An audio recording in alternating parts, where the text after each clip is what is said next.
Salamat po sa pagbibigay mo sa akin ng kapayapaan at biyaya. Panginoon, naway samahan mo po akong lumakad.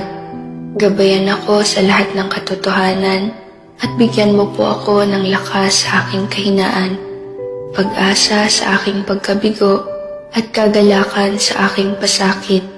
Ano man ang mangyari sa buhay, mangyaring hayaan akong maunawaan ang iyong mga intensyon sa likod nito. Hindi sisihin o mamaliing intindihin ka at maniwala na dapat mayroong iyong perpektong plano sa likod nito. Ngayong araw, nais kong hanapin ang iyong mukha sa aking buhay at magsalita at kumilos ayon sa iyong kalooban upang luwalhatiin ang iyong pangalan.